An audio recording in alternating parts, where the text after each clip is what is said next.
First, let me say this is very strange because I never could figure out where to look. Like I would be looking at somebody's eye. I guess I have to look at some little green dot on the screen, which is bizarre. My name is Scott Shepard. I just saw that there was this audition thing, and I thought, what the hell? As you can see, my room. I work in an office in my house, and I was in the middle of cleaning it, and I'm actually losing that battle. So I thought, hell with it. I'll just do this for a little bit. My story with meeting my wife. We've been married now. It'll be 10 years in December, and it's a second marriage for both. But I had met her. I'm a speaker, and I had met her at a talk in Albuquerque about 16 or let's see, 93 maybe, something like that. And just saw her one day. I was in and out of the thing. I was in Albuquerque, but she had heard my talk and liked it, so she wanted to hire me or to recommend me to speak in Chicago a few months later. So I talked to her on the phone a couple of times. I mean, I liked her. I can hardly even remember when I met her. And anyway, she was going to be at the conference, she said, and so I get there like maybe 10, 11 months after I originally met her, and I'm standing on this balcony, and it's a big conference. I'm doing a breakout session, and there's maybe 1,200 people, and there's a bunch of them walking around. I'm thinking, hey, how am I going to, I don't even remember her hardly at all. And then I see this beautiful woman running toward me down below, I'm on the balcony, and she's waving and smiling, and I did one of these because I thought nobody that good looking has ever been that happy to see me. So yeah, I got to meet her, and oh my God, she was wonderful. And we were both in the middle of divorces, and I thought, oh, she's funny, she's smart, but she's also got a boyfriend there at the conference, and I'm thinking, oh, and he's just a dope. But that's a whole nother story. So, anyways, well, we had a good time, and we then talked periodically, and I would do these conferences that she would be going to, supporting higher education. I do a lot of stuff on stress and motivation and that kind of stuff.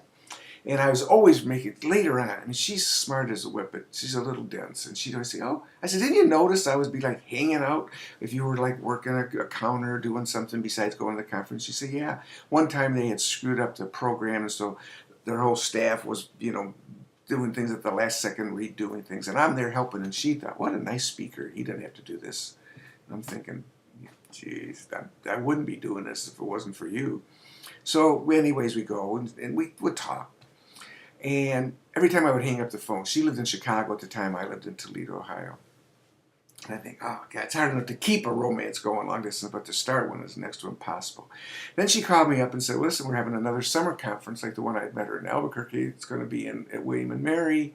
Why don't you do a couple sessions, and then you can be there for the 4 days and enjoy yourself. Now, for her, this is strictly business. And I'm thinking, okay, this is it. I'm going for it. I'm going for it. I got 4 days. I'm going for it. So we get there, and I'm thinking, oh, I haven't talked to her for a few months. As it turned out, her father had died in the spring of '96, and so she had been sort of really busy. And I'm thinking, I don't know, is she back with her ex-husband? Has she met somebody else? So I'm driving to Virginia from Ohio. I just decided to drive. And I started calling like the hotel where everybody would be staying, and I'm hearing it sounds to me like a black voice at the room. And I'm thinking, oh, God, her boyfriend, her husband, they're back together, and he's leaving a message. And I thought, oh, hell, nobody leaves their own messages at a hotel. That's dumb. So I get there at the hotel, and she had been... just got there with a friend of hers. They had flown in, and there had been a hurricane going right up the coast right around then.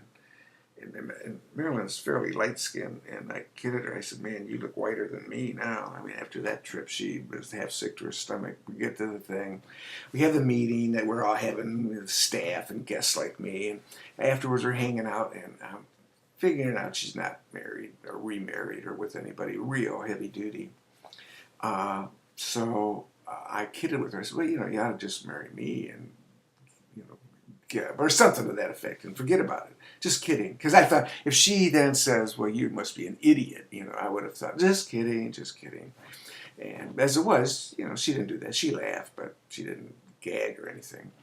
So, that night we have a big meeting at a nice restaurant, and I went with some other people, and she came later with the other staff, and I made sure there was a seat next to me, and she didn't get that either until later. Then we have a big meeting the next night in a dorm in William and Mary. It's a circular, they have different dorms, and the center room where the kids must hang out.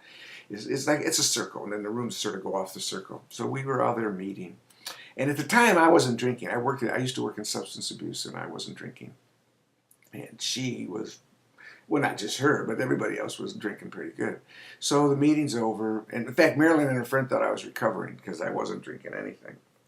So we get out. She's walking me to the door, and the door's down a hallway, and I'm thinking, I mean, so we're isolated from the rest of the people who are still there, and she's about to give me a little air kiss, and I, took her chin and kissed her, and I thought, well, she'll either something good or it'll be real bad, and I'll be in a lot of pain. And she said, well, my.